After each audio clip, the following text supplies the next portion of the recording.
دەم باش و بخێر هاتن کورتکردنەوەشی دەنگی ئەمریکا لە واشنگتن.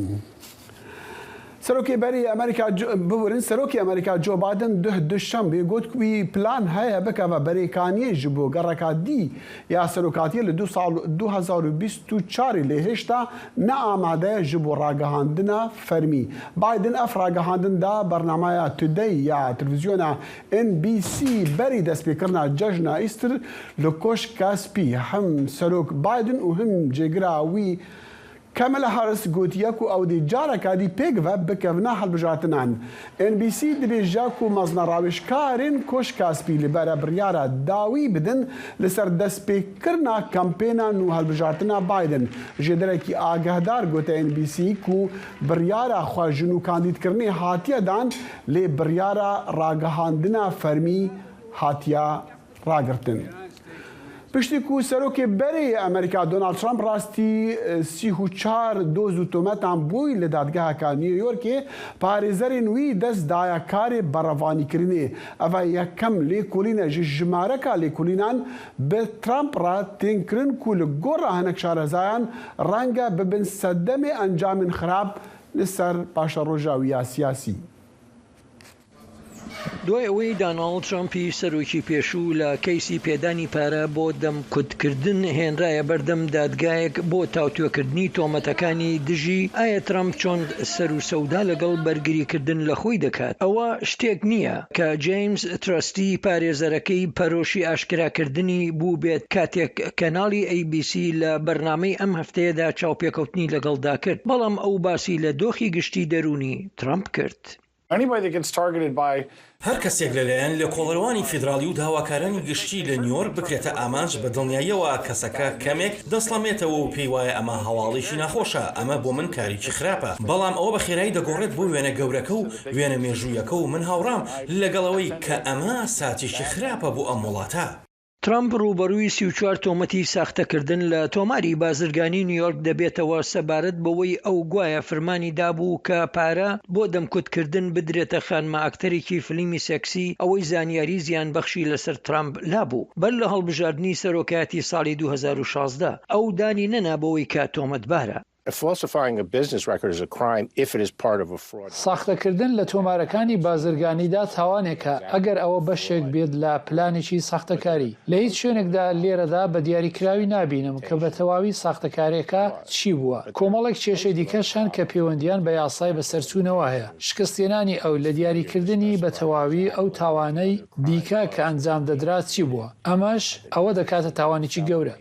بیل بار ئاماژەی بەوە کرد ئەوەی کە زۆر مەترسیدارە ئەوەیە کە لێکۆڵینەوە فیدراالەکە ترامپ ڕوبەڕووی دەبێتەوە هەبوونی بەڵگەنامە نهێنیەکانی لای ترامپ بوون. حکوومەت وا لێکۆڵینەوە دەکات لەوەی کاتا چ ڕادەیە گەمە کراوە و کۆسبخستنە بەردەم هەبووە، هەروەها ئەو بەڵگەنامانەیان لێ شارداوەتەوە. جیمز ترستی پارێزەرەکەی ترامپ گوتی لە ئێستادا هیچ بەڵگەنامەی دیکەی نهێنی لە دەستی سەرۆکی پێشوودا نەماوە. ئێمە بە شێوەیەکی پیشەی کارمان کردو و پابەندی بنەماکانی ئەخلاقی بوون. هیچ پرسێکی دیاریکراوی هەڵپەسێدراو نییە کە پەیوەندی بە پابند بوون بە بانکێژنامەکەوە هەبێت. هاوکاتی ئەوەی ترامپ هێشتا بەرهەڵستی دەکات، بەڵام سەپاندنی بری غەرامەی گەورە بەسەریدا و هەروەها تەنانەت زیندانیکردنی بە دوور نازانرێت لە کەیسەکانی دیکەی پەیوەست بە گوایە هەوڵەکانی بۆ هەڵوەشاندنەوەی ئەنجامی هەڵبژاردننی ساڵی 2020 و هەروەها هێرشەکەی شەشی مانگی یەکی ساڵی 2021 کرایە سەر باڵەخانەی کۆنگرێس. بە گوێرەی 14هەمین گۆڕانکاری بەشی سێی پلانی پشێوینانەوە و یاخیبوون واتای ئەوەیە ئەو ناتوانێت جارێکی دیکە پۆستی فیدراڵی بگرێتەوە دەست. شارەزایانی یاسایی دەڵێن ئەوان چاوەڕوانی ئەگەرێکی بە فەرمی تۆمەتبارکردن و حکومدان ناکەن لەسەر ئەم لێکۆڵینەوانە بەر لە هەڵبژاردننی 2024 ڕوو بدات. ترامپ کە هەڵبژاردننی 2020 دۆڕاند وا خۆی دووبارە بۆ سەرۆکایەتی کاندید دەکاتەوە. بۆ ڤێرۆنیکا بالدێراس ئیگلیسیاس سمکۆ عەزیز دەنگی ئەمریکا. 5 کەس هاتن کوشتن پشتی بەرگومانێکی تەقەدە بانکێکێدا لە باژارێ لیۆڤڵێ ویلاتە کنتاکی کری نه کەسین دیژی بریندار بوون دو جوانە ئەفسەرین پۆلیسان بوون یەک جوان ئەفسەرین بریندار دەڕەوشتەک تەنگاودا ji ber birînên wê giran bergumanê wê teqekirinê hatiye naskirin bi navê Conor Storgian temen 23 salî ku bixwe karmendê wê banka bi navê Old National Bank bû. Çar kuştî karmendên bankê bûn û yê pêncî jî berguman bixwe bû. بەڕێوەبەرایەتی بایدن ڕوبەڕووی بڕیارێکی دادوەرە فیدرالیەکانی ویلایەتی تەکساس دەبن کە بڕیارێکی ئاژانسی خۆراک و دەرمانی ئەمریکان ڕاگرتووە تایبەت بە پەسەندکردنی بەکارهێنانی حەبی مافیپرستۆنی لە باربردن کە کاریگەرترین دەرمانە بۆ کۆتای پێهێنان بە دووگیانی. ڕابۆچوونی جیاوازی دوو دادوەری فیدرالی ناوچەی لە ئەمریکا دۆخی دەرمانێکی سەرەکی لە باربردنی بەرەو نادڵنیایی بردووە. لە ویلایەتی تەکساس دادوەری ناوچە ماتیۆ کاسمارێک بڕیاریدا پەسەندکردنی بەڕێوەبەرایەتی خۆراک و دەرمانی ئەمریکا FDA بۆ دەرمانی مەفەپرستۆن ڕابگرێت کە حەبێکە لە زیاتر لە نیوەی لە باربردنەکانی ئەمریکادا بەکارهاتووە. کاسمارێک ئاماژەی بەوەدا کە FDA 23 ساڵ لەمەوبەر هەندێک مەترسی لە پەسەندکردنی دەرمانەکەدا پشتگوێ خستووە. گروپێکی دژە لە باربردن کە سکاڵاکەیان تۆمار کردووە بە ABC نیوزیان ڕاگەیاند. ئێمە دڵخۆشین بە بەدەستێنانی ئەو بڕیارە سەرەتاییە لە دادگای ناوچە بەڵام دەزانین دیارە ئەمە دوا قۆناغ و دواوشە نییە لەسەر ئەم بابەتە و ئامادەین بچینە قۆناغی داهاتوو. هەر دەست بەجێ لە هەمان کاتدا ڕۆژی هەینی دادوەری ناوچی ئەمریکا تۆمەس رایس لە ویلایەتی واشنگتن بڕیارێکی دەرکرد بۆ پاراستنی دەسڕاگەیشتن بەو دەرمانە. بەڕێوەبەرایەتی سەرۆک بایدنیش بە تووڕەییەوە وەڵام دەداتەوە و دەڵێت پەسەندکردنی دەرمانەکە لەلایەن زانستەوە بە باشی پشگیری کراوە ئەم ئاڵنگاریە زۆر درەنگ دێت. سۆنگی خواردووە کە دەسڕاگەیشتن بە دەرمانەکە بپارێزێت. هەموو بژاردەیەک لەسەر مێزەکەیە. بەشی دادوەری دەست بەجێ تانەدانەکەیان لە دادگای پێنجەمی پێداچوونەوە بە بڕیارەکان تۆمار کردووە کە بڕیارە لەم هەفتەیەدا تاوتوێی لەسەر بکرێت. ئەمە ئەمریکا نییە ئەوەی تۆ بینیت لەلایەن ئەو یەک دادوەرەوە لەو یەک دادگایە لەو یەک ویلایەتەدا ئەمریکا نییە. بەلایەن کەمەوە 13 ویلایەت بەکارهێنانی حەبی لە باربردنیان قەدەغە کردووە. بەڵام ئەگەر حکومەکەی کەزمەرگ وەستا بێت ئەوە ئەمریکایەکانی ئەو ویلایەتانی کە لە باربردن تیاندا یاساییە دەستیان بەو دەرمانە ناگات. سەرۆکباردن هۆشیاری داوە هەنگاوی گەورەی داهاتوو دژ بە قەدەغەکردنی نیشتمانی لە باربردنە کە بەرپرسانی هەڵبژێرداوی کۆماریەکان سۆنجیان خواردووە یاسایەک لەو بارەیەوە لە ئەمریکا دەربکەن. بۆ راپۆرتی ئەمنیۆجین شایان پاشا دانی ئەمریکا واشنگتن. دەنگی ئەمریکا سەرچاوەی متمانە پێکراوی هەواڵ و زانیاری.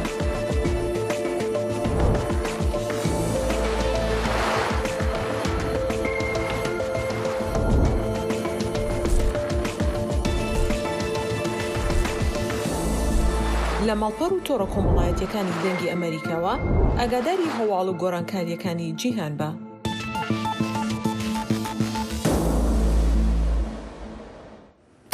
د جیڤینە گرسەیە مەزندا پارتیا دموکراتە گەلان هەدەپێ نامزەدێن خواژ بۆ هەڵبژارتنین پەرلەمانی تورکیە لە چاردەی گوڵانی ئەشکەرەکردنە. پەیامێری دەنگی ئەمریکا لە ئەنکەرە ئەیوب دەمیر لەوەر ئامادە و نەهاژی هەرجڤین هەیە.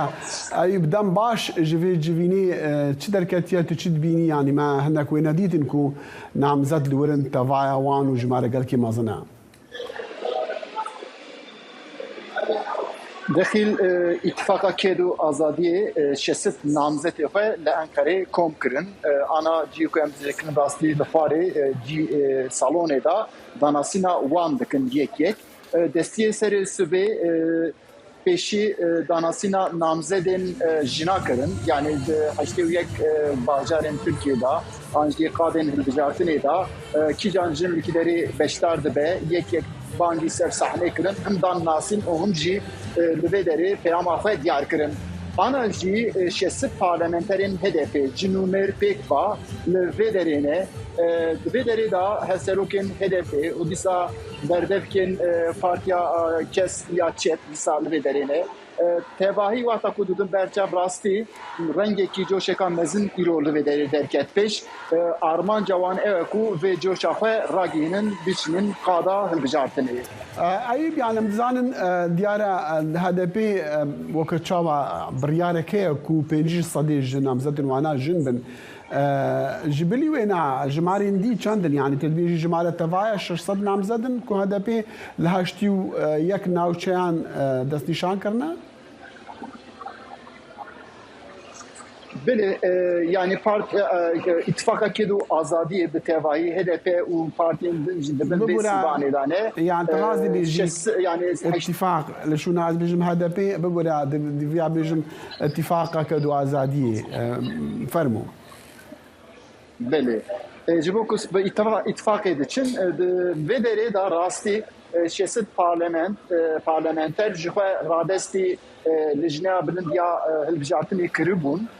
îrojî çika danasîna vana dikin tevahî li vê derê ne wek bêm serpirsate rastî di nav siyaseta Tirkiyeyê dikarin bêjin ku partiyên siyasî her çiqas hene di nav wan da herî zêde rêjeya jina di nav HDP'de ye ana di nav civînê de jî Pervîn Buldan ragihand ku sedan 45 yani vê ittifaqê sedan 45 jinin teqrîben ew jî disudu çil endam an jî berendam jin derdikevine pêş di aliyê din de jî rastî Pervîn Buldan got ku em hêvî dikin êdî hilbijartina pêşiya me da sedan 45 bira mêr bin yedinê jin bin yani wek tiştekî wisa diyar kir levê derê da rastî tiştekî din jî giringe yani rengekî mezin derdikeve pêş çi ye viya yani ittifaka kedu azadiyê dibêje ku em ê divê hilbijartinê da set parlamenterî zêde parlamenter derxînin ev jî ji bo rêjeya Tirkiye tevahî wexta ku em bidin berçav tiştekî girîng derdixe pêş. ما بس هذا بلانا وان أوا يعني هيفيا وان أوا كو أو بسات أندام البرلمان ضمن ناف برلمان جبوه برلمان دهاتي عيب من دخاسة بزانم يعني ناف هاتنا بيشكش كرنك بتني اتفاق كدو آزادية همولا أنا بنخد عنا لجنة هالبجاتنا ليه بتعبد من دخاسة بزان مصر نافين كو اتفاق كدو آزادي ده وي لجنة وي دستا هالبجاتنا عن اجتماعية تركيا وي برتك هبل سر هناك نافان بونو منا أتزانم كونك نافين ديارجي نبس كرد ترك جدا اتفاق دنا. بله داخل راستي تدي HDP تيجرتن يعني إيروجي لازم بكو HDP قانونا بنجهين دا ماكزاغوني دا باراستنا خو بكرا جبو گرتناوی در وی روجه وی دا HDP جخوا افراد کر گوت امی باراستن نکن ایروجی محکمه و سرویا بسکنه بوچت بیجن بیا جبو کو هکه HDP بگرتن هن نامزد کو هاتنه دیار کرن راستی دبکو بین قدخه کرن جی mesela Kinevana hefseroken HDP Mithat Sancar'ın Pervin Buldan deveri da heye. O gayri vi disa Meral Danış Beştaş disa endame heye. Yani gelek parlamenter emdikarın bejinku HDP disa nişanda heke deveri da part yani HDP vere girtin namzedi avana dınav ve evda dikeve debeku serbuka da parlamentoyu da cibegirin. Evji bu ve ittifakı dikarin bejim ku keşeyeka mezine yani jibo ku evini karabın ne gruba da cibegirin ne ciyeki de da begire evaji ve risk ki HDP ev risk peşi via bejim da aliyedin da rasti gelek kesildin ve yeseka yani lejne hılbicartne yabının ve lekoluna ko bike faşe bişine jibo HDP çarda ve mehida jibo encamek ve derkele debeku hun kesan da gorankariye ki bebe le ev gorankari ve zede ne ben bejin ku perkes ve cinegre tişteki وهاجي دروجه بدا هي ايب وينين كو ام دبينين تنها بري چند دقائق تشمر شاندنا برانيا جيفينا خانما اجنان درت كبا يا ميرا زلاما نامزد وان دست بكنا نابت وان هاتنا كو پیشکشی پیشکش بکن یا نه داخل انا جخه جيفينا همويا دردوامه MG kolye deribun perskreke ke bu keşa interneti jiboya matın ve deri ana xwarida şesit parlamenter yani jinu mer pekva yek bangi ser sahne dikin و اوان داناسینا وان چه دکن تبایی آنا جفه لوی درینه او گشتی لجبی شنداس و چه بکن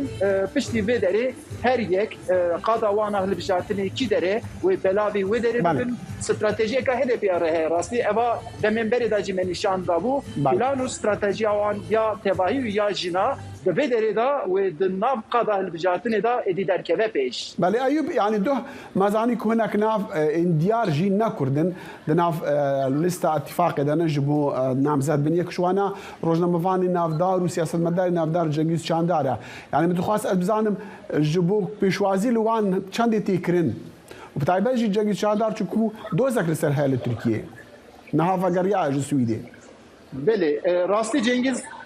Cengiz Çandar, Hasan Cemal, eko bastiki rojeme vanan ana evcili xwarene gel Cengiz Çandar u Hasan Cemal jîme neki qısekir. Tebai yani bivenevi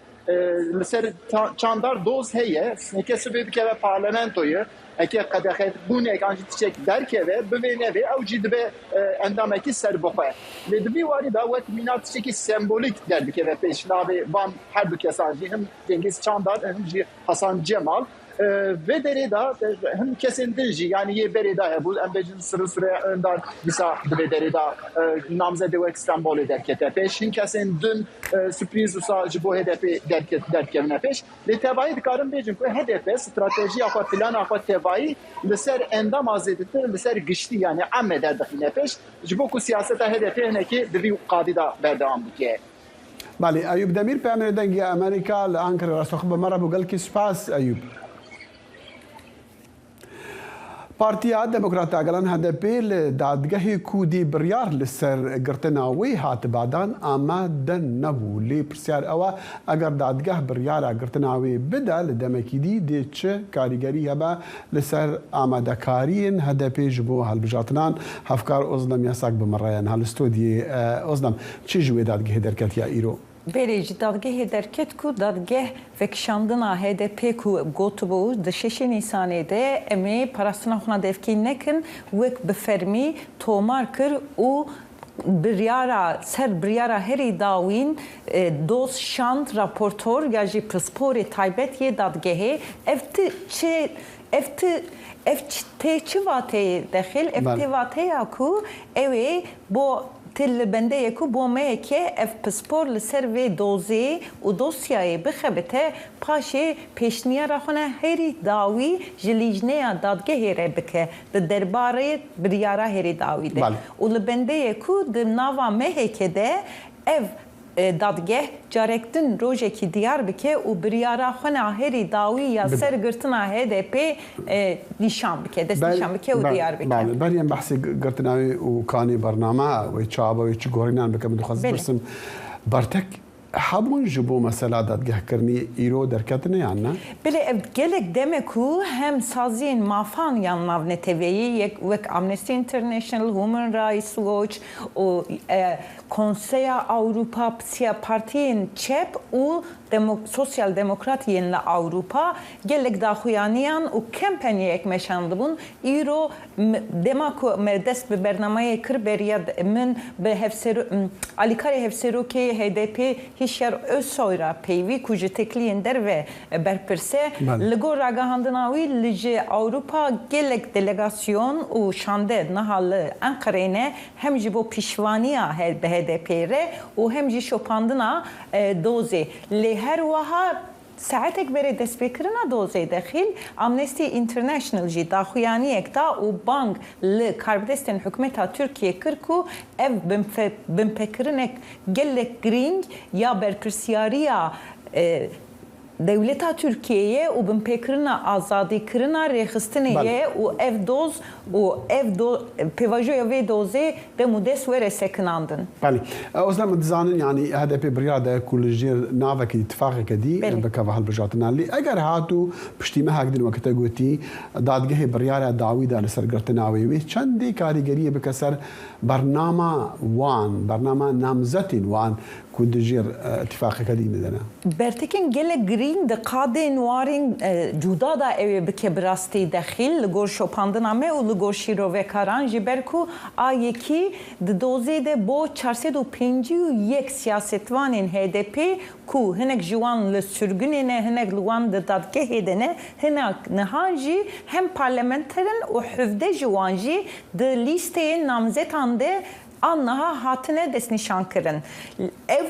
اوی ورن قدر که کردن و جبو واج 451 کسان جبو 5 سالان قدر که سیاست تخواستن. اوی هم ریل بر سیاست ها وره گرتن و هم ریل بر گرتنا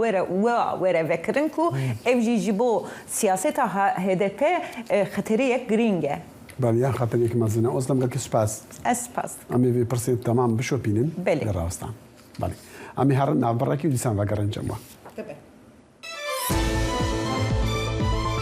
برنامه هفترنگ برنامه کنری یا بشی کردی لدنگی امریکایی از لقمان احمد هر دو هفتی جارکی و بمگرکی ناو اختی چاندو نرارنگی بمرانه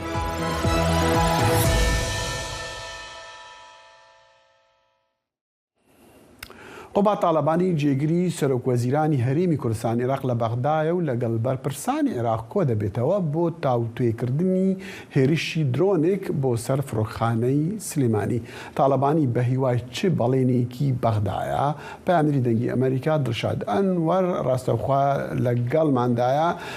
کاک دڵشاد ئەم کاتە باش طالبانی یان قوبا طالبانی بە چ مەبەستێک لە بەغدایە ئێستا؟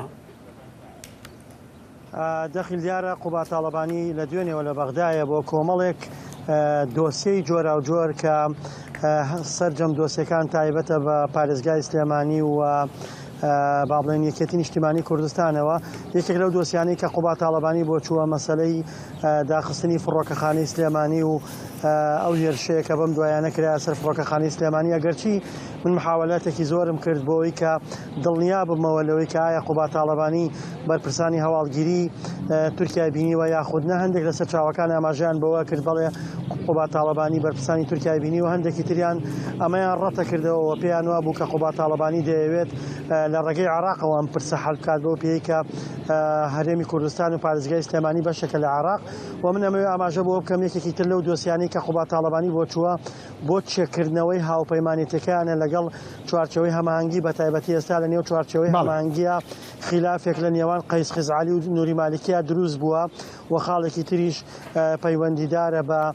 مەسەلەی ناکۆکیەکانی نێوان یەکێتی و پارتی دۆخی پارێزگای سلێمانی. دڵشاد ئێمە بینیمان وەڵامی بەغا یان کاردنەوەی بەغا بۆ ئەو هێریشە لەسەر فڕۆکخانەی نێونەتەوەی سلێمانی زۆر تند بوو. ئێستا قوبا تاالبانی لە بەغایە بە هیوای چ بەڵێنێکە لە بەغا کە وەکو بڵێن مسۆگەر بکاتن کە جارێکی تر ئەم ڕەنگە یان ئەم شێوە هێریشانە نەکرێنەوە. دەخیل دیارە قوبا تاالبانی و یەکێتی نیشتیمانی بەگشتی بە هیوای ئاساییکردنەوەی دۆخی سلێمانین و بە هیوای ئەوەن کە گەشتەکانی فڕۆکەخانەی سلێمانی بە ئاسمانی تورکیا و بەڕووی تورکیادا بکرێتەوە دیارە هەموو هەوڵێکشان بەم ئاراستەیە بەڵام گرفتێکی تریش هەیە ئەوەیە کە محەممەد شیاع سوودانی ڕاست لە حکوومەتی عێراق وان نیشانیەدا کە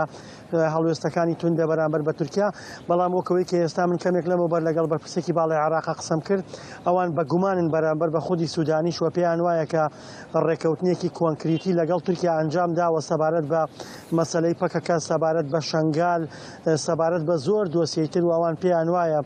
نەرمینواندنەکانی شیاع سوودانی بەرامبەر بە تورکیا و ڕێکەوتنەکانی شیاع سوودانی لەگەڵ تورکیا وایان کردووە کە با بڵێن تورکیا ڕەنگە هێرشی هاوشێوە دووبارە بکاتەوە و تورکیا زۆر باکی بە هەڵوێستەکان نەبێ بۆیە لەم لایەنەشەوە جۆرێک لە نیگەرانی لە خودی سوودانیشەیە. ئەو نەرمیە بەرامبەر بەوەیە کە بابەتی نەوت یان هەناردەکردی نەوت جارێکی تر لەگەڵ تورکیا دووبارە بکرێتەوە. بێگومان کۆمەڵی دۆسی جۆرا و جۆرە ڕەب مەلەفی نەوتە مەلەفی ئاوە دۆسی ئەمنیە دۆسی پەکەکەیە زۆر دۆسیە لە نێوان تورکیا و محەممەد شیع سوودانیا گفتوگۆی لەسەر کراوەوە بە پێی زانیاریەکانیش ئەگەر تەنانەت ڕێکەوتنیش نەکرابێ جۆرێک لە لێکتەوەیشن دروست بووە بۆ هەماهەنگی و بۆ بەگژاچوونەوەی پەکەکە بە تایبەتی کە زۆر راپۆرت و تورکەکان ڕایان وایە کە پەکەکە لە سنووری سلێمانیا جموجۆڵی هەیە بەرپرسانی یەکێتیش ئەیانەوێت دڵنیایی بدەنە بەرپرسانی باڵای تورکیا کە پەکەکە هیچ جموجۆڵێکی نییەوە ئەوەی هەیە تەنها راپۆرتی هەواڵگیری هەڵبەستراوە. دڵشاد وەفدێکی ئێرانیش لە سلێمانیە بەچم مەبەستێک لەوێن؟ بەڵێ دەخیلیارە وەفدێکی باڵای ئێرانیش لە سلێمانیە بە پێی ئەو زانیاریانەی کە من دەسم کەوتووە سەردانی وەفدەکە پەیوەندی بە دەست پێکردن یا خودگرتنەبەری ئیجراعاتەوە هەیە بۆی کە حکوومەت یاریەم و عێراق بەرامبەر بە پارتە کوردیەکانی ئێران ئەنجامی بدات. ئێران دەیەوێت پارتە کوردیەکان بنکە و بارگەکانیان چۆڵ بکەن و بارگەکانیان دابخەنوە لە کەمپەکانە کۆیان بکەنەوە بە پێی زانیاریەکان بەشێکی ئەجەندای سەردانەکە پەیوەندی بەمە وایە. دڵشاد ئەنوەر پەیامەری دەنگی ئەمریکا لە کەرکووک لەگەڵمان بوو. زۆر سوپاس. زۆر سپاس بێوش. هەوڵدانە داوی ئاکوشتنە فەرمانداری گشتی هێزین سووریا دموکرات مەزلوم عەبدی لە فرۆخانەیە سلێمانی بوو سەدەما شەرمەزارکردنە بەرفرە دناف کۆمین کوردان وولایەنین دیین سووریادا. زانا عومەر پەیامەری دەنگی ئەمریکا لە قامشلۆ باوەڕیا چەند کەسان وەرگرتیە.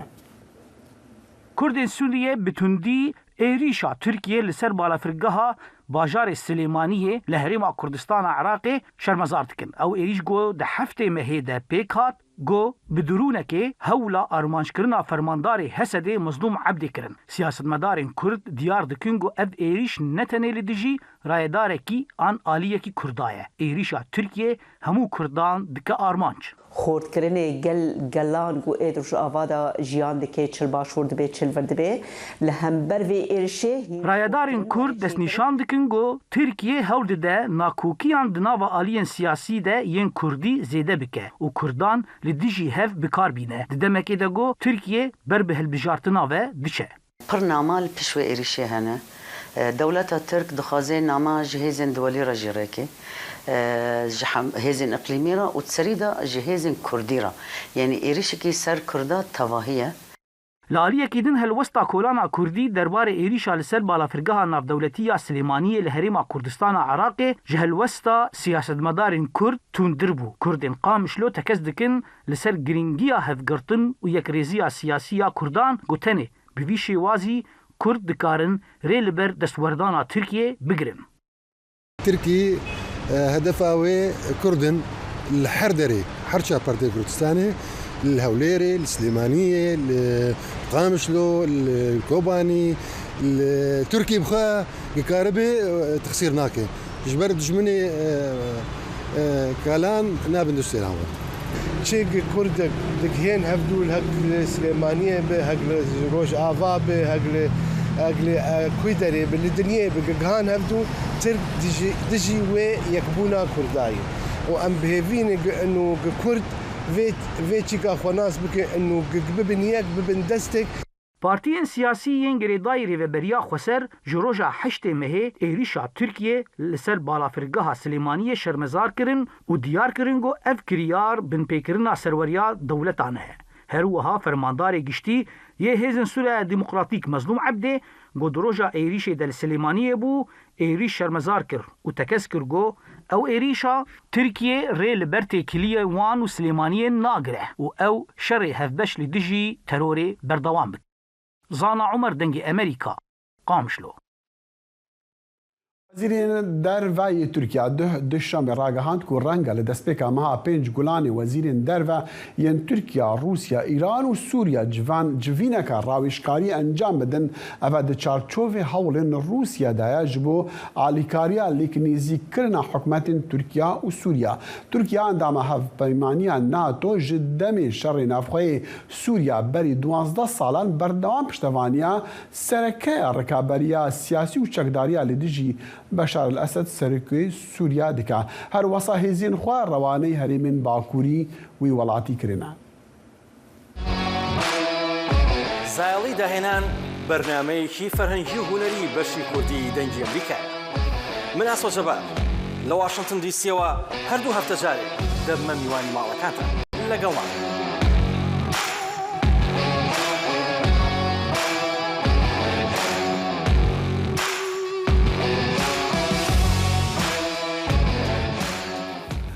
کاربدەستên حوثی و şirovkarên siyasî hîvî dikin danûstandinê navbera karbidestên Erebistana Siûdî û serhildayên Hûthî de li San'a li Yemenê dawiyê bi şerê neh salî li Yemenê bînin. Danûstandin ku li roja yekşemê dest pê kiribûn beşeke ji hewleka nêfneteweyî ji bo aştiyê li Yemenê duh duşemê Balûzê Erebistana Siûdî li Yemenê got ku seredanewî ji bo San'a paytextê jêrdestê Hûthiyan bi armanca vejandina nûjenkirina Agirbestê û serjinû destpêkirina danûstandinên aştiyê bû. Karbidestên Omanî jî cih di danûstandina de girtiye. Wan pêşnivîsa rêketinekê amade kiribû ji bo vejandina agirbesta ku dê li cotmehê bi dawî were. Yek ji xalên rêketina meha borî bi navberiya netewên girtî azadkirina 900 girtiyên şerî ji her du aliyan di nav wan de serbazên Siûdî jî. وصا ديارك وأفني زيبون يكجي أنجام دانوستاندن نفبرا عربستان السعودي وإيراني دي اللي بسيار أوا قالوا أف دسبيك دي درد يمنيان وشر طائفي بدعوي بين الفي ولاتي دكتور سيد كاسكين سياسة فان وشارزاي سياسة وبيوندين نفنتوي جلندن بمريا دكتور قال كي سباس جبو دمي ويعني بسيار ما يسرك أوا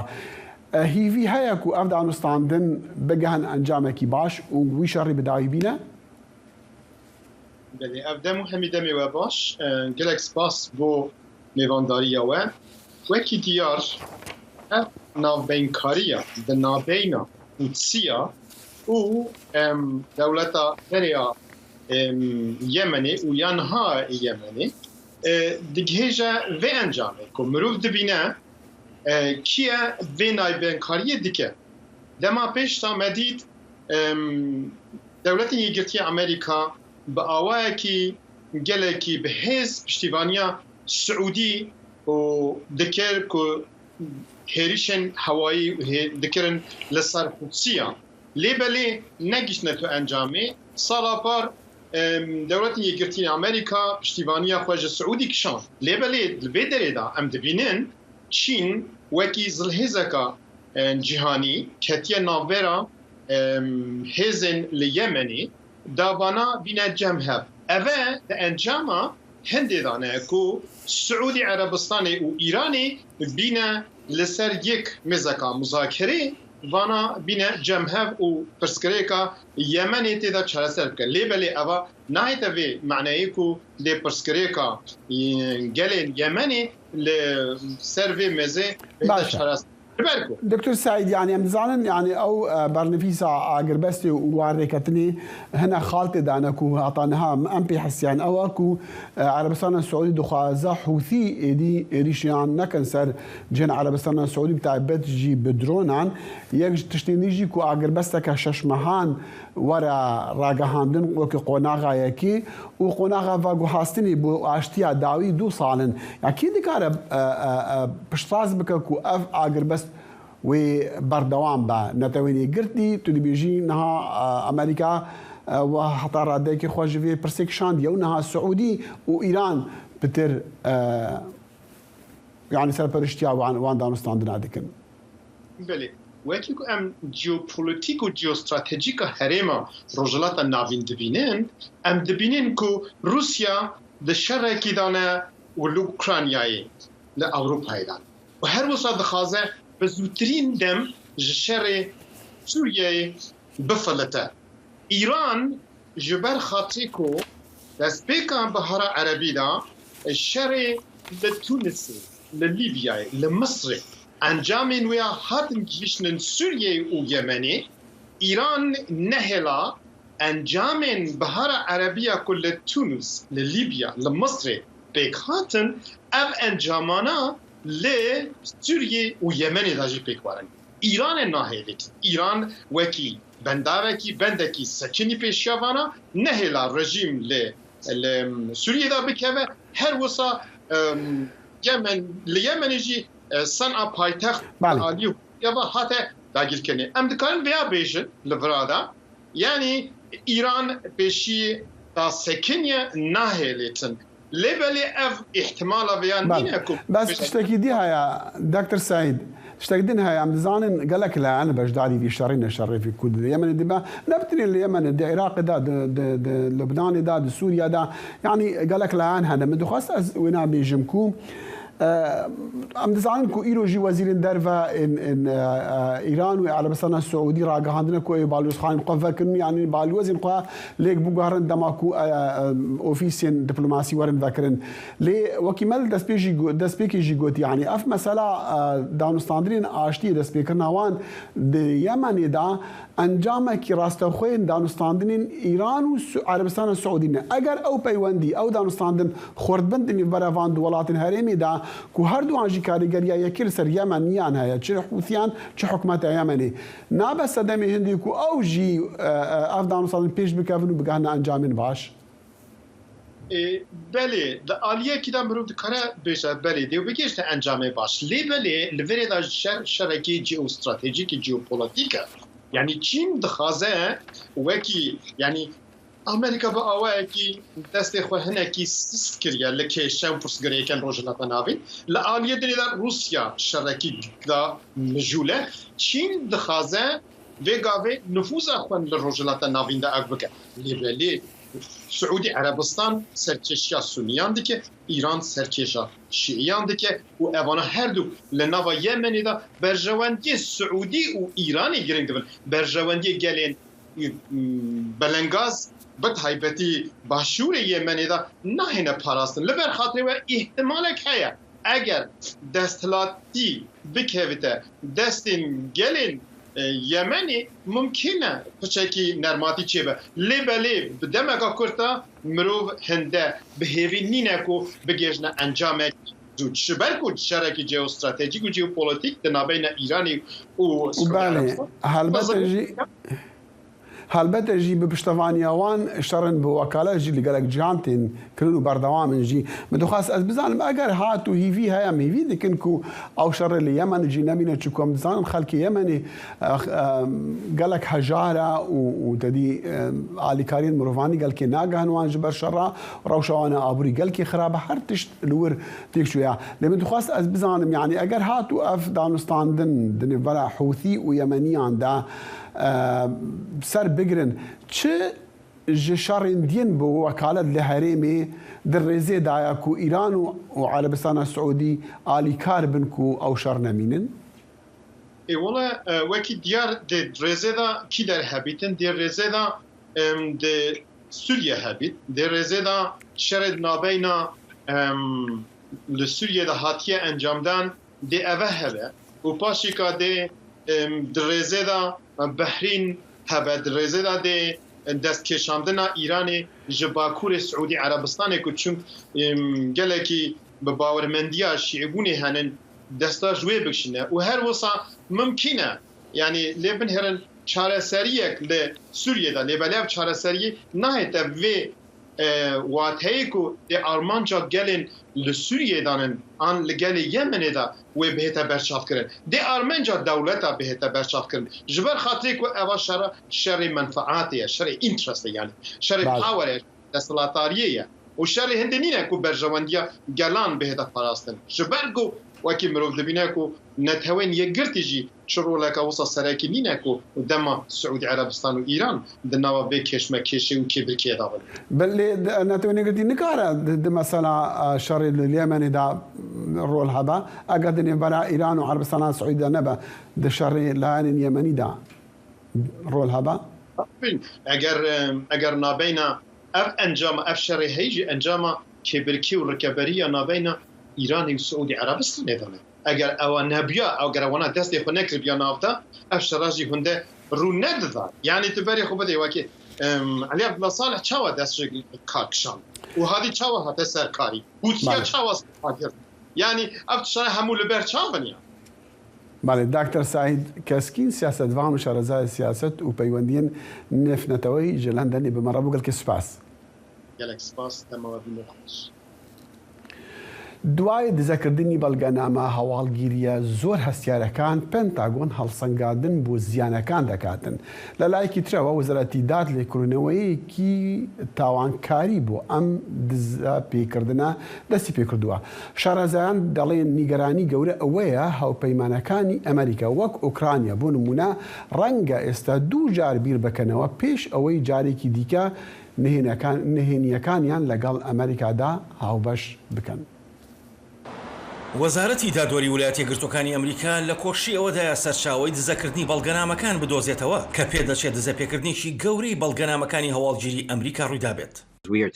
ئێمە باس لەو بەڵگەنامانە دەکەین کە بە هێکزار نهێنی ناوزەت کراون کە تا ئاستێکی باڵا پەیوەندی بە دەستگای هەواڵگیری ئەمریکاوە هەیە. هەواڵی ABC پێداچوونەوەی بە زیاتر لە 30 لاپەڕەدا کردووە بۆ مادانەی کە بە وردی پۆلێن کراون لە ڕێگەی ئۆنلاینەوە بڵاوکراونەتەوە کەوا پێدەچێت بەڵگەکانی دەستگای هەواڵگیری ئەمریکا بێت سەبارەت بە شەڕی ئۆکرانیا، رووسیا، بەرنامەی ئەتۆمی ئێران، بەرنامەی موشەشی کۆرەی باکوور و چین و وڵاتانی دیکەش. هەروەها ئەو دۆسیانە ئاشکرا دەکەن کە ئەمریکا تەنها سیخوڕی بەسەر نایارەکانیەوە نەکردووە بەڵکو بەسەر هاوپەیمانەکانیشەوە.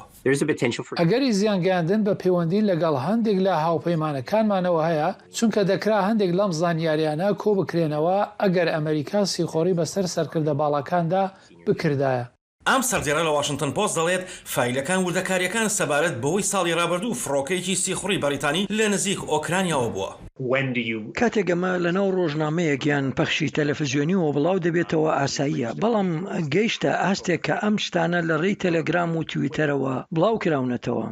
پێدەچێت هەندێک لە بەڵگەنامەکان لە یەکی مانگی سێەوە بێت کە ئەوە نیشان دەدات چۆن ئەمریکا و ناتۆ یارمەتی ئۆکرانیان داوە. وردەکاریەکان سەبارەت بە ژمارەی قوربانیەکان خشتەی مەشەقکردن و گەیاندنی چەک و نەخشەی شەڕی سەرێکی لە یەکێک لە شارەکانی ئۆکرانیادا. بەلایانی کەمەوە لە ساتە وەختێکدا کەوا پێدەچێت بەڵگەنامەکان گۆدرابن بۆ ئەوەی لەگەڵ ڕوانگەی ڕووسیادا بگونجێت. شەوی ڕابردوو لە بەیاننامەیەکدا پنتاگۆن ڕاگەیاندووە یەکەمین بەرزترین کارەکانی بەرگریکردن لە نیشتیمانەکەمانە و لەگەڵ ئاسایشی نیشتیمانی. ئێمە ئەم بابەتەمان ڕەوانی وەزارەتی داد کردووە و دەستیان کردووە بە لێکۆڵینەوەی تاوانکاری لەو بارەیەوە. لە ڕاستیدا کاتی بڵاوکردنەوەکەی زۆر نزیکە لە کاتی پەخشکردنەکەی. ئەمە وا دەکات بۆ ئاسایشی ئۆپەراسیۆنەکان مەترسیدار بێت. شیکەرەوان دەڵێن ئەمە دەتوانێت خراپترین دزەکردنی هەواڵگیری بێت لە دوای ئێدوارد سنۆدن، بەڵام لەم حاڵەتەدا پێدەچێت دزەکردنی بەڵگەنامەکان ڕێک لە کاتی خۆیدا بێت.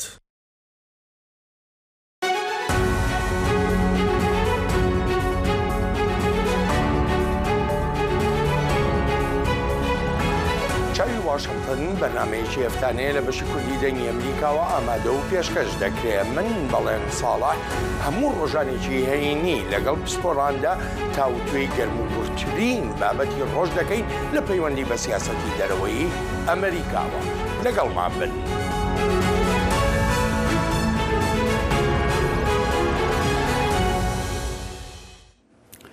لە وەرزی بەهاردا گیا بەهاریەکان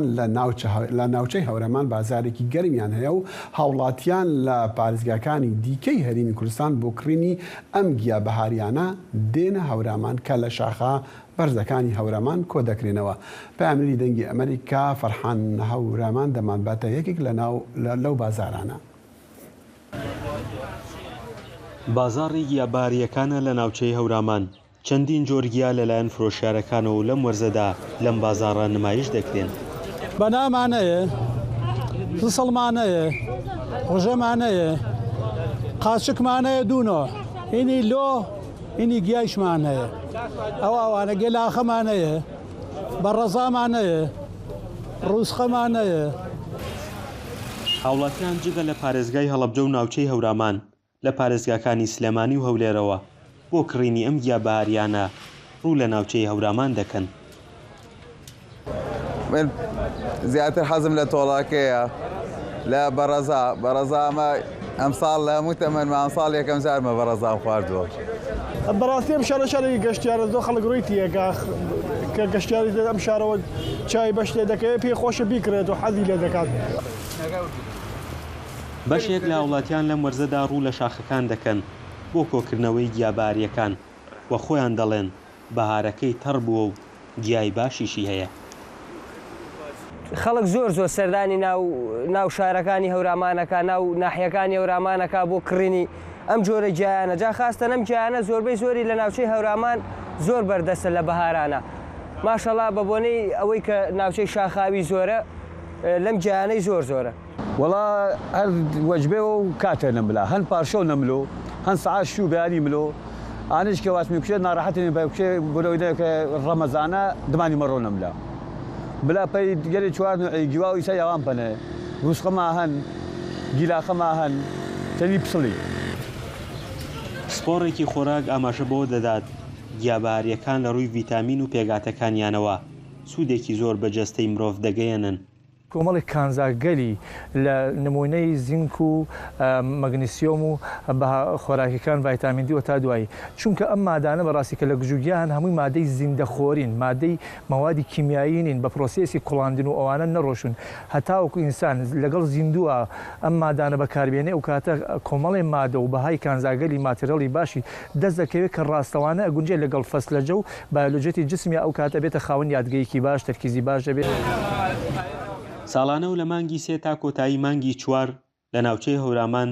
گیاباریەکان بەردەستن لەبەر کورتی ماوەی مانەوەیان خەڵکی لەم وەرزەدا بە ڕێژەیەکی زۆر ڕوو لە خواردنی گیاباریەکان دەکەن. فەرحان هەورامانی دەنگی ئەمریکا هەورامان. هەڵاوسانیان گرانی و دۆرپێچکردنا و ji aliyê hikûmeta Sûrî ve li ser awarê navxwe yên Efrînê hatiye danîn 200 min ku çima gelek ji wan awareyan nikarin kelûpelên pêwîst ji bo meha Remezanê bikirin. Newroz reş û ji kempê Şehba Efrapor şandiye. Li vê kulana bajarokê Fafînê yê herêma Şehbayê derbederê Efrînî Mihemed Allawî şêraniya Me'rûk û şerbeta Sûsê ku her du taybetin bi meha Remezanê difrûşe. Allawî li Efrînê cûtkar bû. Di zeviyên xwe de kar dikir ku çi qas niha tenduristiya wî ne baş e jî lê ji bo debera jiyana malbata xwe çi kar ji destê wî tê dike. ام پێ دەشغڵن بمعلوک ئەم پێ دەشغڵن مەسەڵان نوژەی کۆرێ دەکەن 5 حازۆرن 6 حازۆرن هەمدان بۆ کیلو خۆدرا دەکەن 2 کیلو خۆدرا پێ بەس پێ قەچەک ڕۆژی خۆ بگرن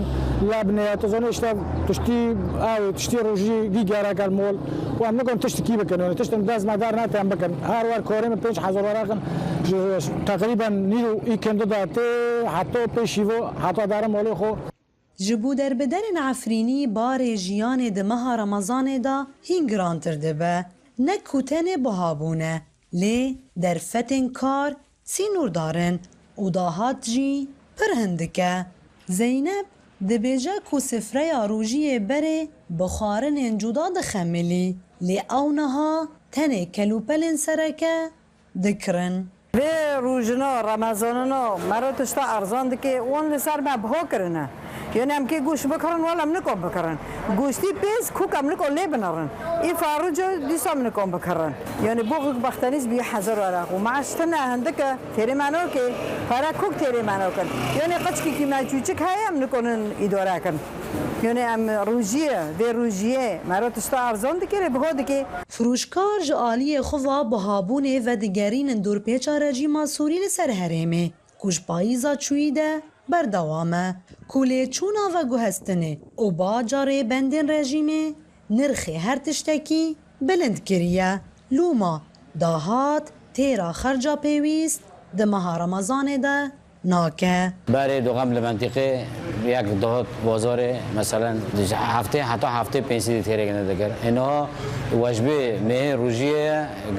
wejbokê tenê hişnî tenê bibe are حقی حشونی تانی 20 هزار ورقه یعنی بمرید 4-5 هزار یعنی مالک پیشش مربن مصرف گرکی گندیه مصرف جی پر برام بیه و تنگه و حصاره جبر کریزا آبوری لسوریه انفلاسیون پر بلند بویه کو نرخ دراوه آنکو لیره نزم بویه و وان روزان هر دلارک 7500 لیره در باز دکه لوما قانینا کرینیل جم خلکه قلس بویه و وی یکی جی باندور لسر تفگرا کرین و فروتنه هشتیه. نوروز را شدنگ امریکا شهبا کاربدستên Fransî got di encamê helîn û xişandina befrê de li çiyayên Alp 6 کەس مرن دوو جوانە ڕێبەرن ڕێکین چایە بوون تەرمێن وان 6 کەسان هاتن دیتن لە هەرێما هاوت ساڤۆی 8 کەسین دی هاتن ڕزگارکردن کار بەدەست دیبێژن بەفرا هەرفتی بەفرایە 1000 متران بوو ئەموان دیمەنان ji çay alb dibînin ku befra wir dihelê û dixweşa mixabin diyara ji nişkê de bûye ku bûye sedema mirêna 6 kesan jî.